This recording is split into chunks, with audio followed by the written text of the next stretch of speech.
有130幾年歷史嘅李錦記，佢嘅創辦人李錦常因為一次意外發明咗蠔油，仲創立咗李錦記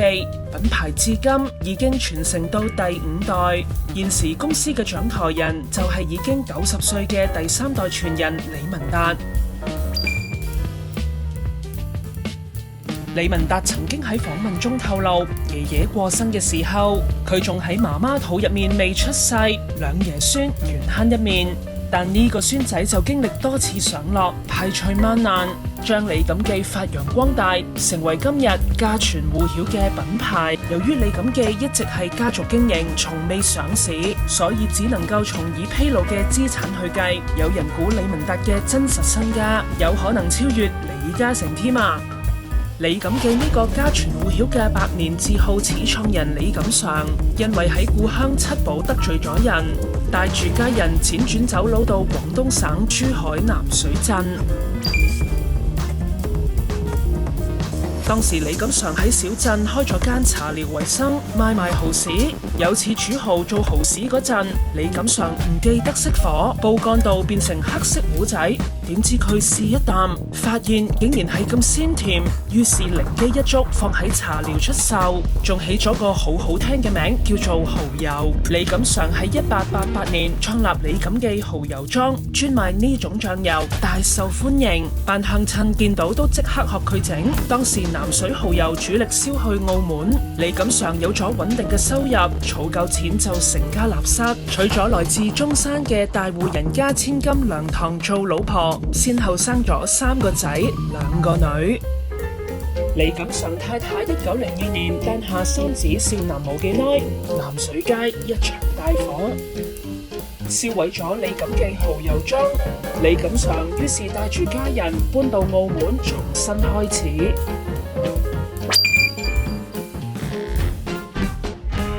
李錦常一家搬到澳門後，李氏家族同李錦記嘅發展軌跡亦從此改變。李錦常先喺沙蘭仔街租屋安頓家人，並就地熬製蠔油，再拎去雜貨鋪同酒家出售。雖然李錦記已落腳澳門，但原材料仍然來自南水。李錦常當時託鄉親代收購蠔水，運去澳門煮成蠔油，藉此保持品質。李錦常先係租鋪做生意，賺到錢就買咗2個鋪位。1920年，當時澳門地產市道不濟，李錦常想買入一個人流較旺嘅鋪位，但最終傾唔成，只能夠租。呢個就係至今已經經營100年嘅新馬路李錦記澳門總店。李錦記當年喺澳門發展，生意蒸蒸日上，及至1928年，李錦常幼子李少南太太陳彩琴懷孕，可惜李錦常等唔到個孫李文達出世，就因病逝世。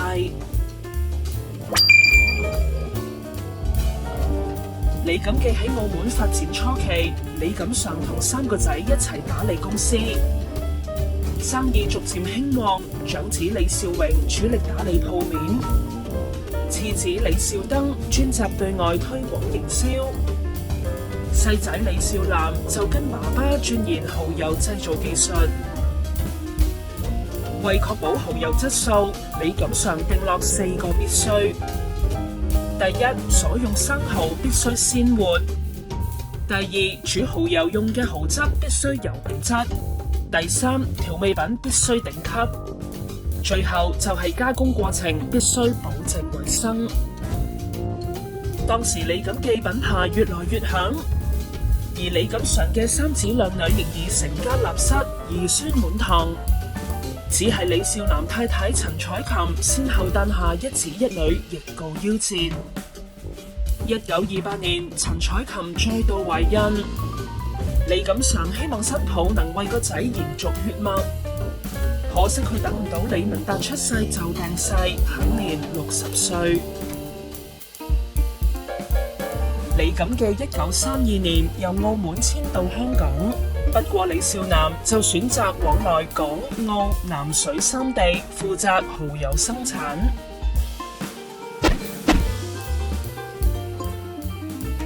李錦常喺1929年去世，李錦記就交由佢3個仔共同打理。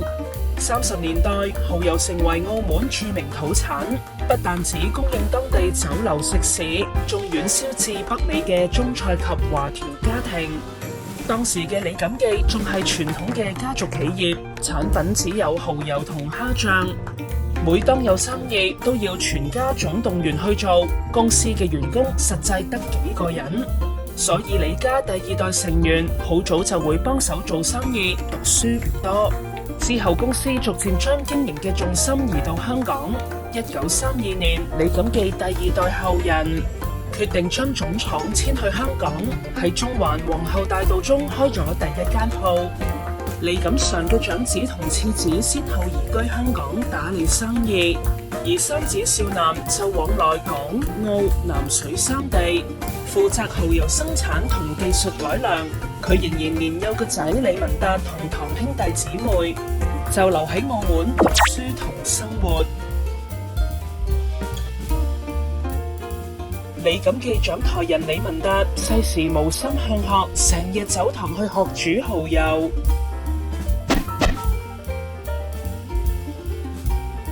李文達本來有1兄1姊，但都不幸夭折。所以李文達仲喺媽媽個肚裏面，爸爸李少南已經幫佢改名建大，希望可以睇住佢長大。佢出世之後，李少南再生咗1子6女。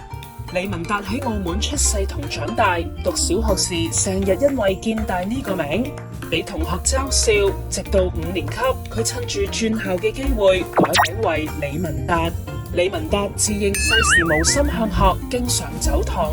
走去幫爸爸煮蠔油，將製作蠔油整套工序都學齊。李文達初中畢業之後，爸爸李少南冇叫佢幫手打理家族生意，因為當時李文達有幾位堂兄已經喺公司做嘢，要喺家族出頭反而唔容易，所以李少南鼓勵當時得17歲嘅李文達出去闖。李錦記第3代傳人李文達，當年初中畢業之後，阿爸李少南鼓勵佢去廣州發展，本身係想佢打理李家嘅當地物業，同時李文達又喺廣州設鋪就地生產蠔油，賣俾當地嘅酒樓同麵鋪。李錦記就係咁開始喺廣州一帶打響名堂。廣州業務啱啱開始有成績，點知李文達就因為內戰爆發，喺1949年返澳門。喺李文達傳入面，佢憶述當時佢阿爸仍然唔贊成佢加入李錦記，於是佢索性創業。李少南俾咗澳門新馬路一間鋪佢做店面，主要做貿易生意，採辦一啲港澳百貨，轉售去葡屬東同西非。之後仲開設民生皮具廠，自行生產文具、成衣同遮等外銷，做得有聲有色。李文達當年喺經營達生皮具嘅同時，重遇佢嘅中學同學，亦即係今日嘅李太蔡美玲。蔡美玲出身望族，係澳門殷商蔡克廷嘅細女。蔡美玲喺1949年去廣州嶺南大學讀書，後來因為內戰社會變亂，於是停學返澳門。某日佢喺達生皮具店偶遇舊同學李文達，當時蔡美玲已經有個住喺內地嘅男友，佢坦白話俾李文達知，叫佢死心，費事俾人打。但李文達鍥而不捨咁追求，終於打動芳心。兩個人拍拖1年幾，打算拉埋天窗，點知撞啱李文達嘅2伯父李兆登因病過身，於是將婚事延遲到年底，喺當時澳門最高級嘅中央酒店搞婚宴，連澳門警察、樂隊都有去助興，相當有頭有面㗎。李文達嘅2伯父1954年去世，爸爸李少南召李文達回歸家族事業。於是佢就帶住新婚太太蔡美玲搬到香港，加入李錦記。但初時處處受制。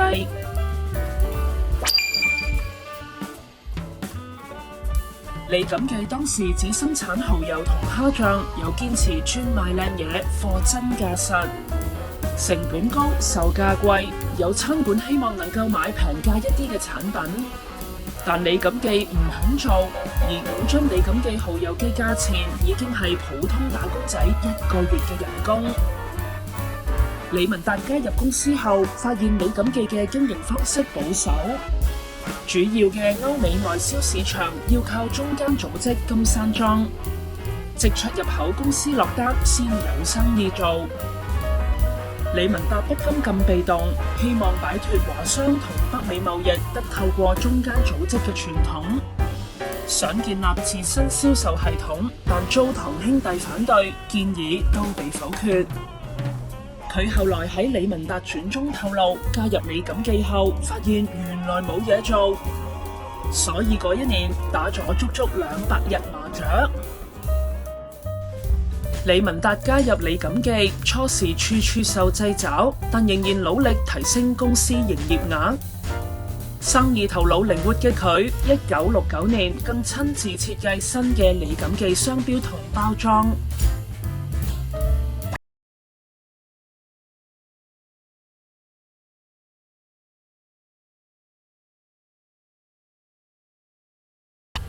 除咗皮具生意，佢喺60年代多次往來香港同台灣尋找商機，並睇中秀才生意。佢又同朋友合資飲食業，著名嘅沙田話餅就係佢經營嘅其中一間中菜館。但最重要嘅都係房地產投資。李文達喺6·7暴動前後，斥巨資購入位於中環德輔道中樓高15層嘅通用商業大廈作收租之用。反之，李文達爸爸李少南長時間留喺香港打理李錦記，但一直前鋪後居，未曾置業。李文達婚後由澳門搬到香港，喺下跑馬地山村道租咗個小單位。幾年後，佢結束皮具生意，先後購入跑馬地成和道同南塘道2個單位，將一直喺澳門生活嘅媽媽同弟妹接嚟香港同住。60年代，美國因為韓戰對中國地區實施貿易禁運，波及李錦記嘅生意。李文達喺65年臨危受命，成為家族企業掛名負責人。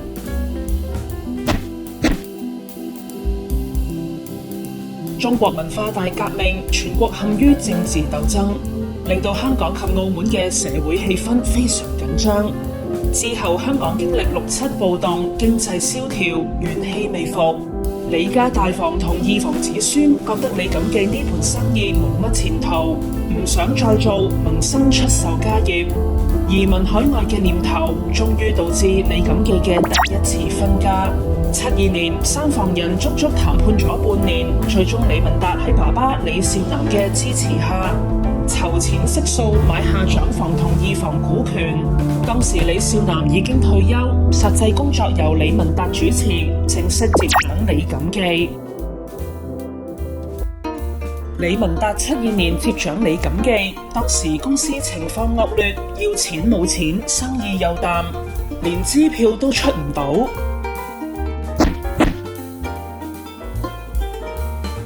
為挽救李錦記，李文達叫喺恒生銀行工作嘅細佬李文樂返李錦記工作，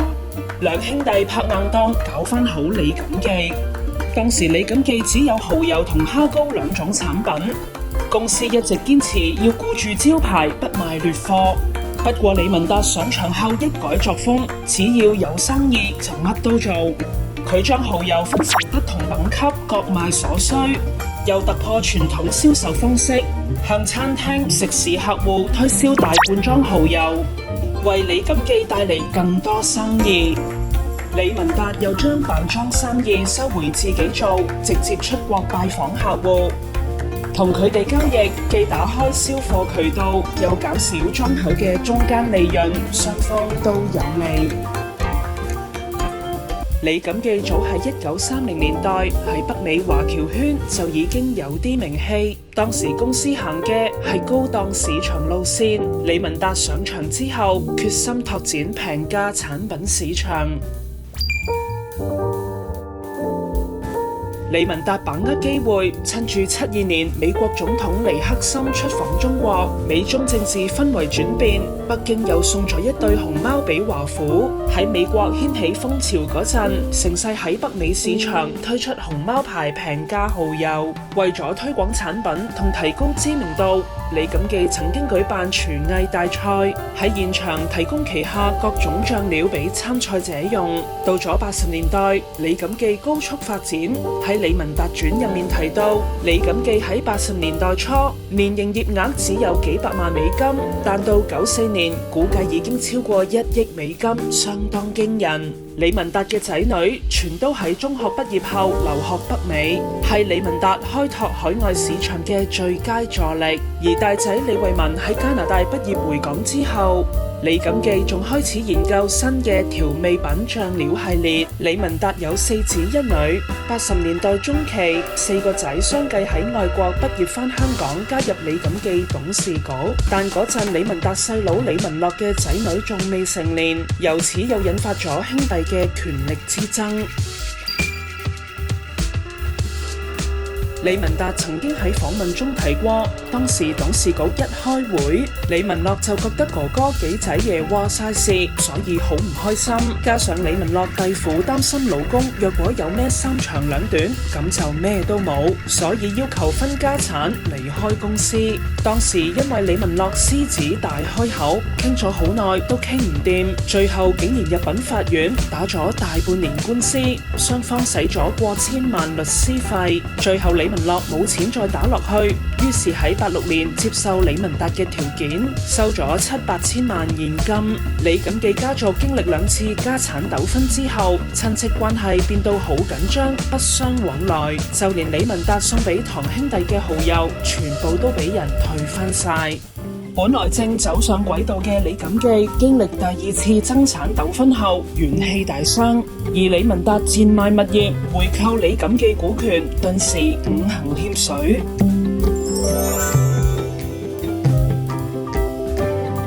嗰陣李錦記喺大埔工業村嘅大廈正要施工，但李文達花咗8千萬回購細佬李文樂嘅股權，財政頓時出現問題。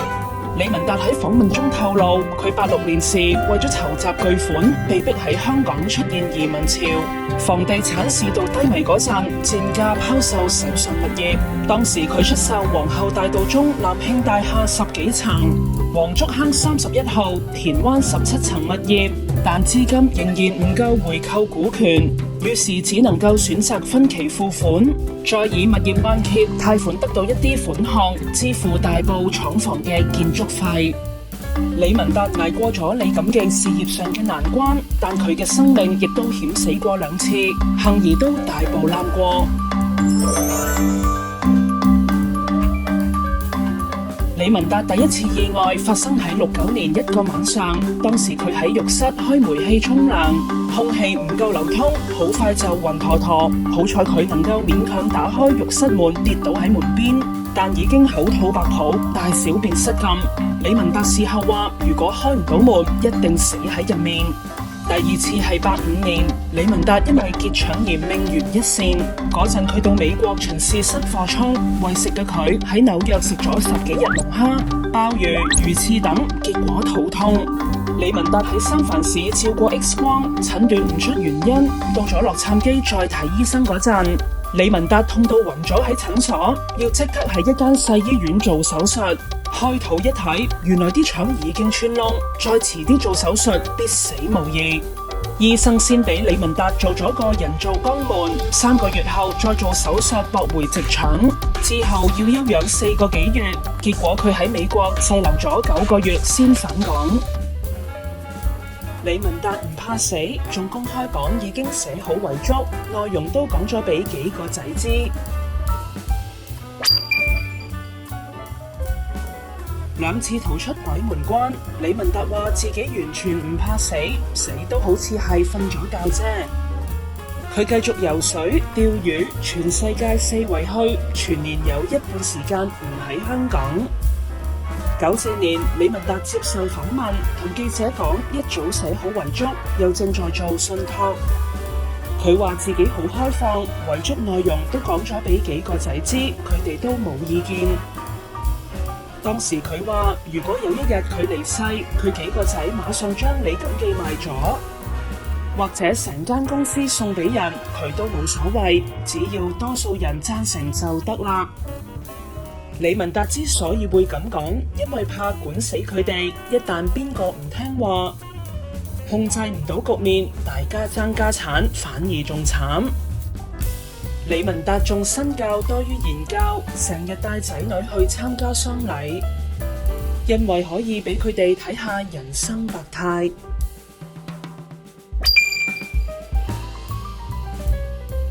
李文達對仔女好嚴厲，當啲仔犯錯嗰陣，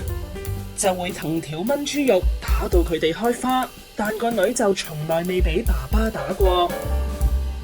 佢喺自傳《李文達傳》裏面提過，着重身教多於言教，會帶仔女去海外拜訪客戶同代理商，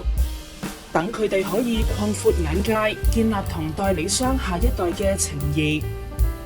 當中最特別嘅係，李文達重視白事多過紅事。成日帶仔女參加朋友嘅喪禮，回顧死者生前嘅是非功過，希望佢哋可以睇到人生百態，世態炎涼。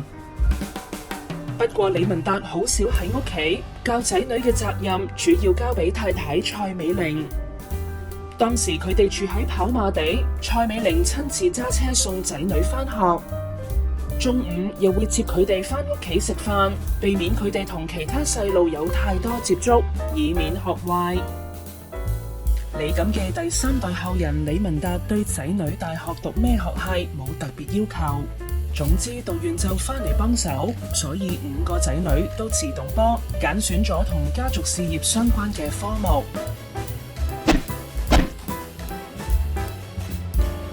大仔李惠文喺加州大學戴維斯分校讀食品科學與科技，而阿女李美如都係修讀食品科學。二仔李惠雄就喺南加州大學嘅馬歇爾商學院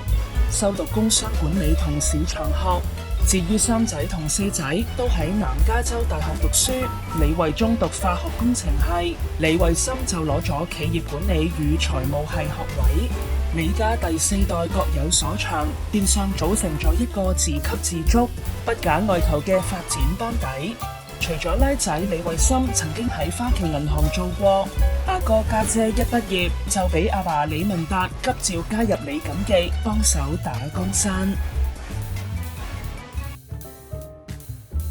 李文達嘅4個仔惠文、惠雄、惠中、惠森先後加入李錦記，幫助阿爸李文達將李錦記嘅業務進一步多元化發展。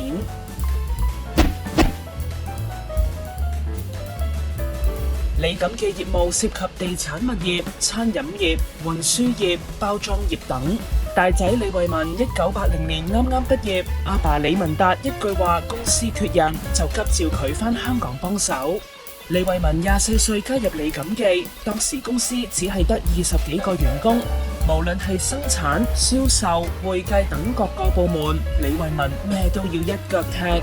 喺公司裏面嘅待遇同其他員工一樣，做得好阿爸會獎勵，做錯咗都要捱鬧。李錦記70年代之前主攻外銷市場，以貴價蠔油為主，香港人難以負擔，所以業務停滯不前。到第4代李惠文銳意擴展本地市場，推出平價調味醬料搶灘。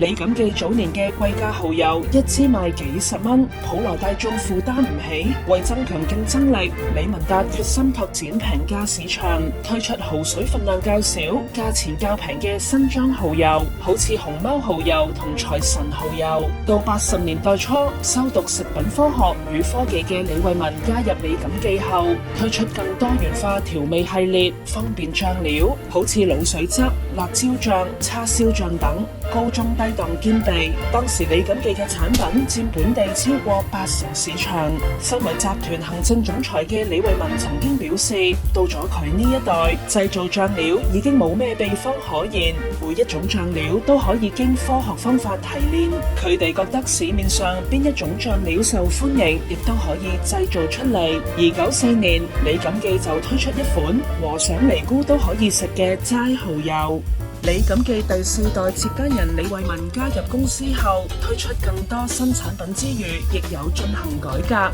更令李錦記成為最早自設政府認可化驗室嘅食品公司。李慧文加入李錦記後，不斷推出新產品。公司至今出品嘅醬料有200幾種，全世界有華人嘅地方就有李錦記醬油。同時，李慧文亦積極推動改革，包括美國設廠自動化生產、引進科技、企業化管理等，係最早一批引入品質管理嘅公司，亦係當時唯一一間食品公司具備政府認可嘅化驗室。為咗確保醬料嘅品質，李錦記品質部特聘5名通過味覺測試嘅員工，專責真人試味檢定。李錦記嘅廠房再睇唔到舊式醬油莊嘅影子。今年55歲嘅李慧森係李文達嘅拉仔，亦係唯一一個畢業後冇即刻回巢做嘢嘅第4代。同阿哥家姐嘅發展唔同，李慧森喺南加州大學畢業之後，喺花旗銀行工作咗1年幾，之後先加入李錦記。主修企業管理同財務嘅李慧森主力打理公司財務，但自認為食嘅佢最中意飲飲食食，而且習慣問啲餐廳用咩醬料。點知問下就因為咁，俾佢混出街知巷聞嘅李錦記 XO 醬。有次李慧森喺尖沙咀嘅酒樓食過辣椒油醬料嘅 XO 醬之後，決定混一隻唔同內涵嘅李錦記 XO 醬。點知 XO 醬太受歡迎，唔夠貨賣，幾乎要喺報紙登廣告道歉，就連原本推出嘅電視宣傳廣告亦都即時抽起，留到 XO 醬供應恢復正常先再出街。為食嘅李慧森除咗研發新醬料，佢又喺91年喺阿爸李文達支持下成立康麗都有限公司，進軍飲食業，經營以小家庭為對象嘅連鎖餐廳建一小廚。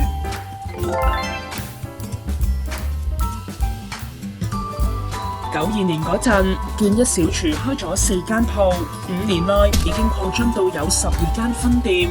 李慧森之所以做食肆，皆因飲食業同醬料行業關係密切。餐廳用自家醬料煮餸，可以測試李錦記新醬料嘅市場反應。好似李錦記大賣嘅 XO 醬，1年幾前就先喺餐廳試用做市場測試，然後先落實推出。李氏第4代加入李錦記後，積極推出各款新醬料，走大眾化路線，希望以相宜定價，打入更多家庭、食肆、海外，搶佔市場。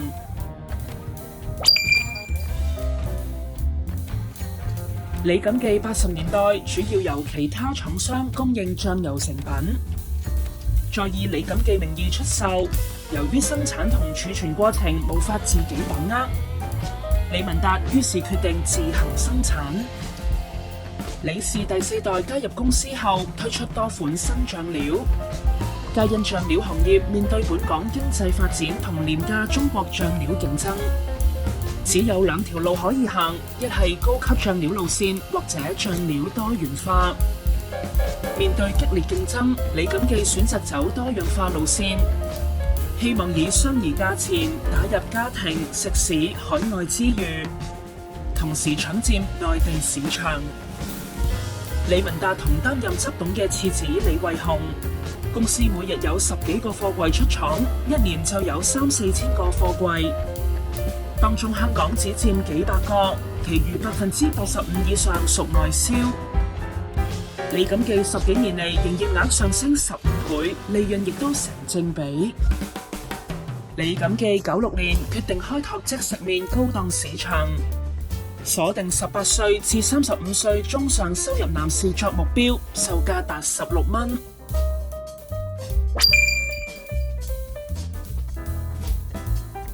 除咗生產醬料，李錦記96年開始對香港碗麵市場進行研究，推出售價達16蚊腐肉包嘅即食碗麵，嘗試以傳統醬料、香港風味掀起食土產碗麵潮，目標為18歲至35歲中上收入男士。由於包裝麵同杯麵嘅市場已經成熟，反而附有肉包嘅碗麵仍有可為。據行內人士估計，利潤可達30%，但由於碗麵售價貴，相對上市場佔有率較低。李錦記做咗1年研究，於97年農曆新年期間，靜悄悄咁將碗麵推出市場。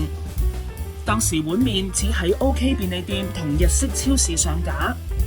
大眾化嘅惠康、百佳反而未有擺賣。礙於銷售渠道未盡完善，李錦記呢款新產品幾乎被其他年貨所掩蓋，掀唔起熱潮。根據94年嘅調查，全球嘅草藥市場達124億美元，每年平均增長達20%。李維森話：相信以李錦記嘅百年字號，配合崇尚自然嘅健康潮流，中草藥保健食品大有市場。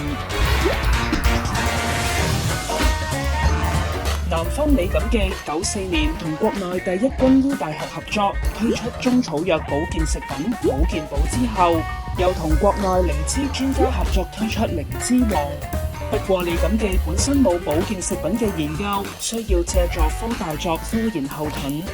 97年，李惠森喺本行訪問中透露，李錦記投資咗250萬喺香港科技大學成立香港傳統中藥研究中心。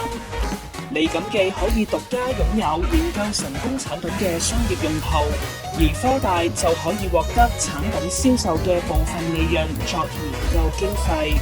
南方李錦記同香港科技大學合作，喺97年中推出一種宣稱可延緩衰老，名為 DNA 嘅中草藥保健食品。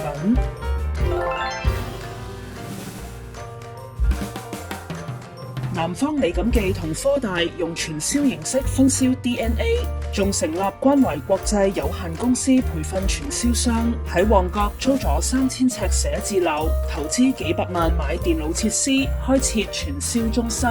李文達細仔李維森同傳媒講，公司決定用傳銷方式推售保健產品，係因為覺得廣告效益跌緊，一個30秒嘅廣告好難將產品嘅效益詳細講清楚，而面對面嚟推銷可以更加清楚解釋產品嘅好處。當時關懷國際嘅傳銷商向記者透露，南方李錦記嘅保健產品靈芝王同保健寶銷量好好，佢一組約50人，一個月就做咗10萬蚊生意，2/3嘅生意額都嚟自呢2隻產品。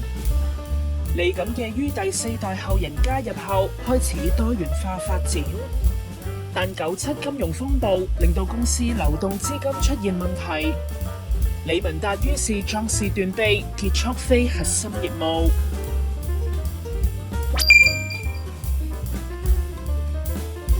李維森於91年創辦建一小廚，第2年集團又成立李錦記地產有限公司，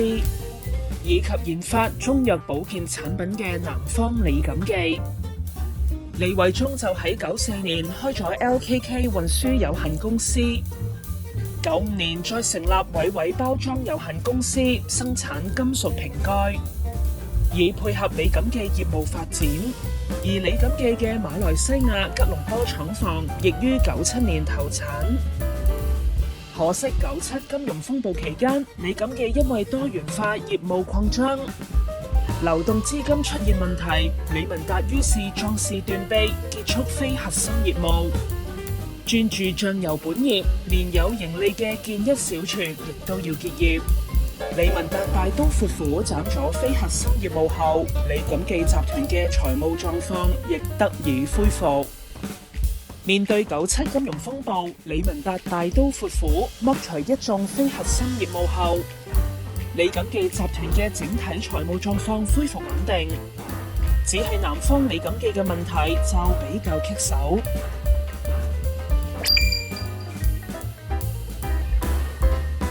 當時南方李錦記由零售轉為直銷後，本來生意已經上軌道，點知中國國務院喺98年4月宣布禁止任何形式嘅直銷，南方李錦記轉型代批，銷量隨即急跌，直傳飆升，營業額銳減90%。同年底，國務院又頒令禁止軍隊及直屬單位涉足商務。第一軍醫大學被迫同南方李錦記結束合作關係，李文達於是收購軍醫大學股權，南方李錦記就成為李錦記集團全資擁有公司。李錦記早年試過分家慘痛經歷，98年南方李錦記生意出現問題，再次令李錦記面對分家危機。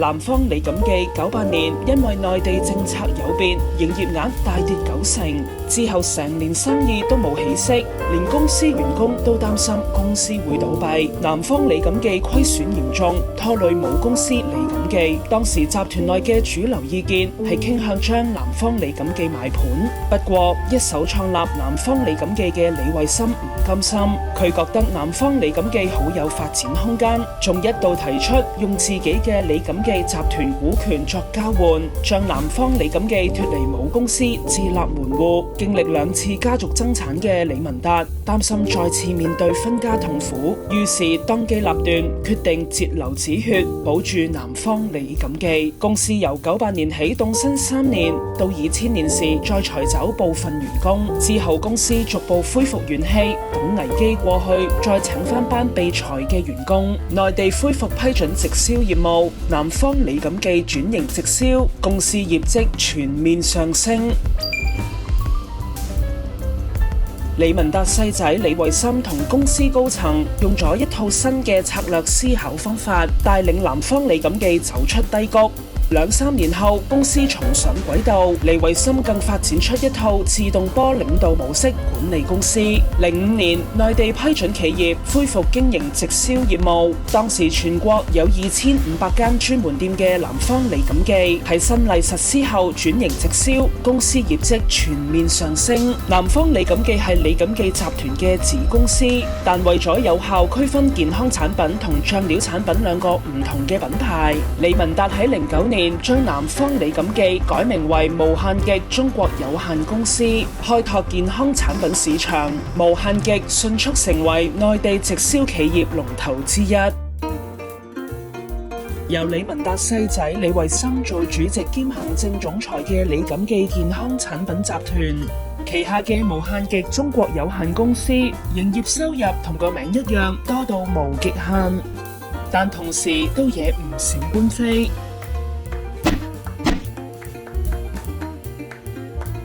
無限極喺中港台、馬來西亞都有辦事處，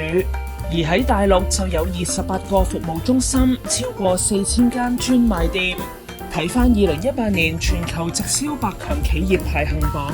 無限極喺17年有大約307億元營業收入，超過安利，成為全國最大直銷公司。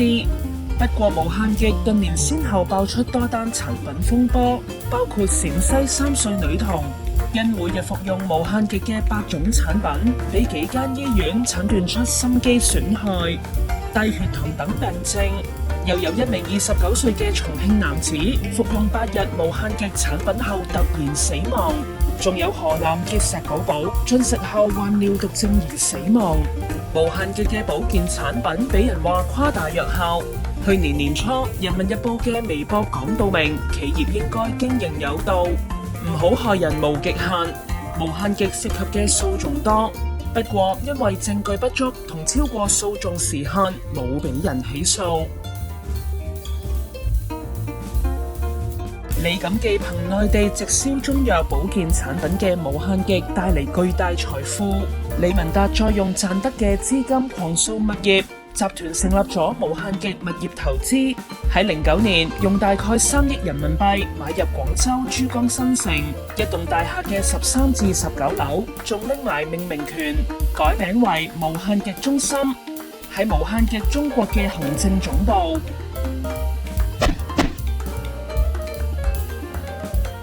2010年，李錦記用43億5千萬買上環維德廣場。喺同年，將物業改名為無限極廣場。15年底，李錦記健康產品集團聯同萬科置業香港，以李錦記健康產品集團佔股90%，萬科置業香港佔股10%嘅方式，成立合資公司，斥資大約62億，由瑞安房地產有限公司買入喺上海市黃浦區嘅企業天地3號，改名成無限極大廈。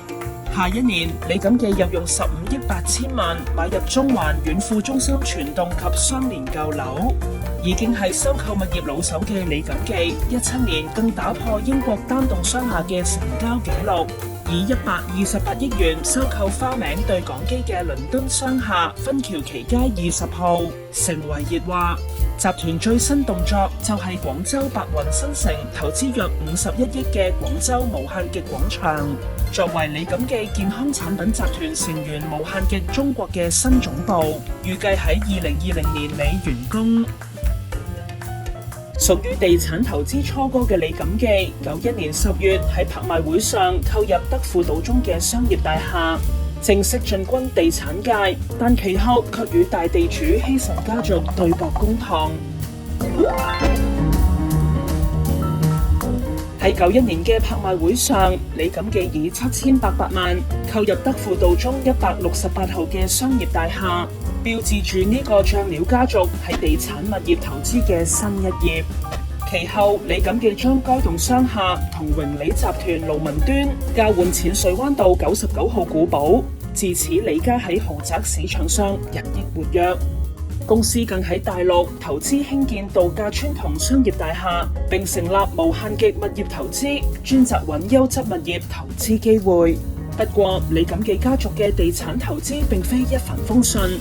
97年嗰陣，佢哋喺啟超道嘅舊樓重建計劃，就遭銅鑼灣大地主希慎家族反對，搞到對簿公堂。李錦記同希慎家族就有關利園山一帶發展項目嘅爭拗，源於一份遠年契約，最終搞到要對簿公堂。話說利希慎置業將利園山一帶地皮分拆出售嗰陣，原來留有後着，大部分契約規定只可以起歐陸式住宅，有啲就容許地下營商。若業主想更改土地用途，就要利家批准，好多時要補地價，而無論物業轉手幾多次，呢份遠年契約照樣有效。但唔少投資者未有留意，甚至忽視其存在。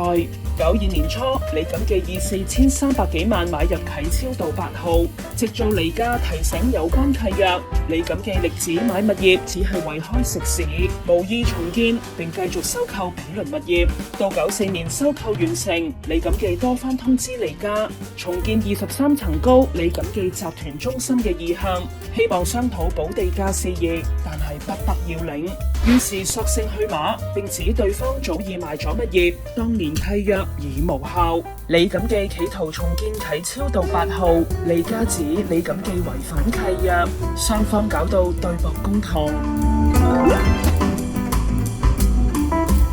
李錦記挑戰利家權威，試圖重建啟超道8號，利家隨即反擊。希慎置業以1000幾萬買落隔離10號1樓，一方面指李錦記違反契約，另外又指拆卸會影響10號物業嘅通行權。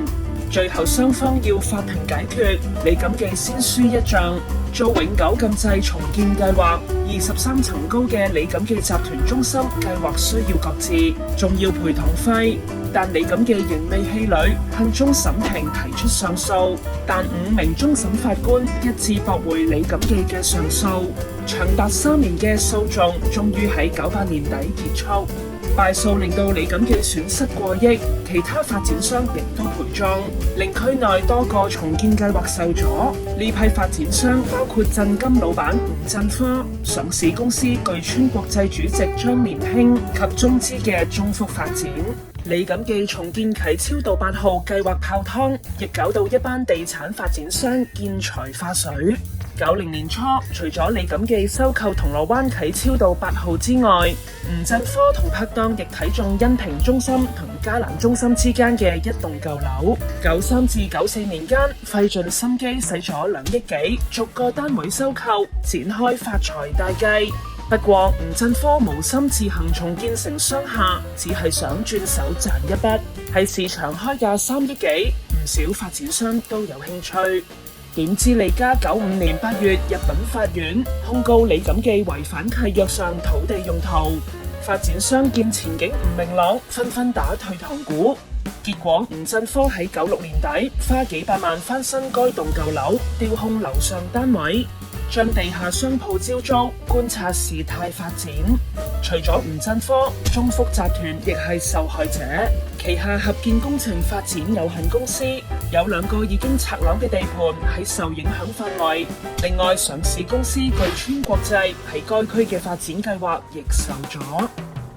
李錦記原本想買入銅鑼灣啟超道6至8號，然後重建，可惜計劃失敗。06年起將物業地鋪連1樓出租俾 G2000， 點知2年後，雙方因為租約問題搞到上埋法庭。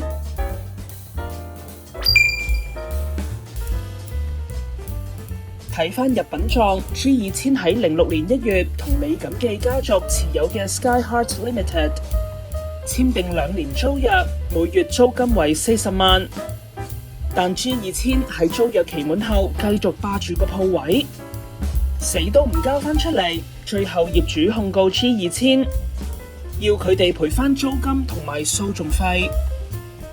之後 G2000 繼續租用個鋪位，直到12年租金加到110萬，而8號地鋪就俾包浩斯旗下嘅 Tough 租咗，月租大約80萬。李錦記家族連埋樓上嘅住宅單位，6至8號全棟每月收租大約有200萬。隨住2012年希慎廣場開幕，同商場連住嘅啟超道變成搶手貨。G2000 曾經想叫價每個月150萬續約，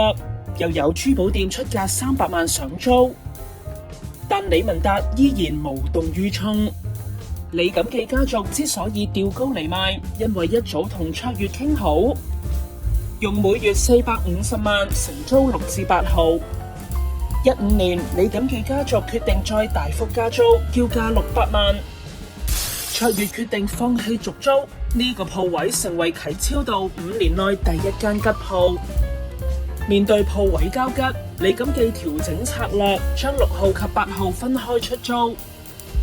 原本每棟開價租金300萬，之後減到250萬。最後啟超道6號鋪位空置接近1年，先至由 Skechers 用150萬承租，同之前相比，李錦記要劈價40%先可以將鋪位成功租出。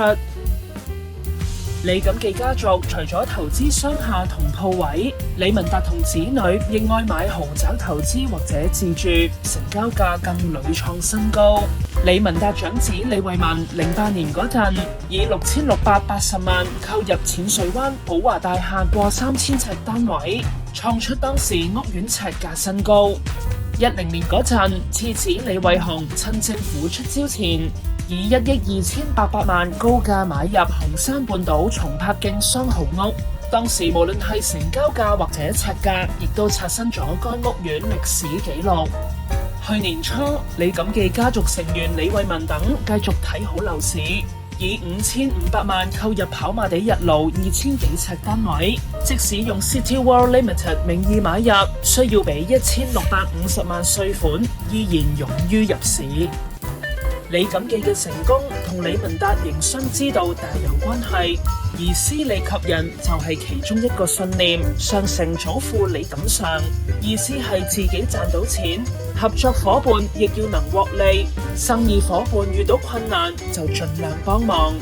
李文達長子李惠民曾經提到，爸爸教佢睇公司財務報表嗰陣，要先睇下有乜嘢到期欠款要支付俾供應商，而唔係一般商人咁只關心應收賬款。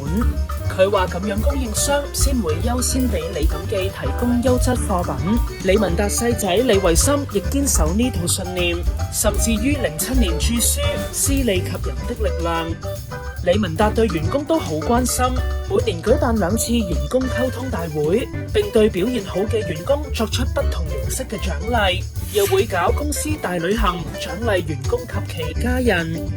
話說有個自70年代就開始喺澳門店工作嘅老員工，因為唔夠錢置業，李文達資助佢近半樓價買樓，仲話有錢先還，冇錢就唔使還。94年嗰陣，李文達喺訪問中話，每年清明節前1個星期都會同所有員工到荃灣引水道墳場祭祖。佢將當日定為公司創辦日，晚上拉大隊到酒樓食飯、打麻雀同唱 K 聯歡。李維森同爸爸李文達一樣重視員工。舊年無限極中國就包團請過萬員工遊泰國。作為李錦記健康產品集團主席嘅李維森，舊年請12000名員工去泰國免費旅遊。旅行團人數太多，無限極嘅員工要分批抵達泰國，每團人數2000至3000人，要動用400部旅遊巴。由湄南河嗰陣，又要動用36艘大型旅遊船。無限極呢個曼谷芭提雅6日團，全程住4星或者5星級酒店。呢筆生意為泰國帶嚟至少1億2300萬人民幣收入。咁巨額嘅收入，泰國政府非常重視，連旅遊局局長都親自招呼，仲揾警車開路送呢批貴客去酒店。咁有面子，難怪員工都大讚李錦記，令佢哋呢啲平民百姓都可以享受國賓式嘅款待。李文達善待員工，對朋友疏爽，但堅持錢要用得其所。16年，李文達捐1億6千萬俾哈佛大學，探索點樣令人活得快樂健康。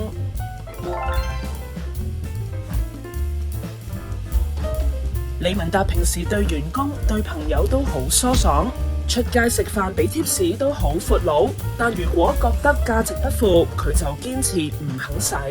平時佢搭飛機總係坐經濟艙，佢解釋呢個唔係因為慳儉，而係覺得商務艙比經濟艙貴好多，但服務同座位都唔係咁大分別，所以覺得冇必要坐。李文達啲仔都秉承佢嘅精神同價值觀。話說有次，身為主席嘅李維忠同集團專業經理人咁啱坐埋同一班機公幹，李維忠坐嘅係經濟艙，住嘅係商務酒店，經理人反而坐商務艙住5星級酒店。李文達認為錢要使得其所。李錦記家族喺16年捐1.6億元俾哈佛大學，成立李錦常健康與快樂研究中心，探索點樣令人活得長壽、快樂又健康。俗語有話，富不過3代，但係有130年歷史嘅李錦記打破呢個宿命，至今已經傳到第5代。2014年，85歲嘅李文達退下火線，大仔李惠民、二仔李惠雄分別接手投資同地產等家族生意，醬料部分就由3仔李維忠管理，4仔李維森就負責無限極。而第5代一共14名家族成員都先後開始加入李錦記集團。李文達喺02年成立家族委員會，由第3、第4代同時管理。家族相關企業嘅董事任命同主席必須由委員會任命同推選。任何股東退股，一律由公司回購。如果家族成員想進入旗下企業，需要先喺出面工作3至5年。李維忠曾經講過，希望透過成立家族委員會，將李錦記一直傳承落去。由李文達夫婦同仔女組成嘅家族委員會，目的係協調家庭內部意見，培訓家族年輕成員，同埋保持家族凝聚力。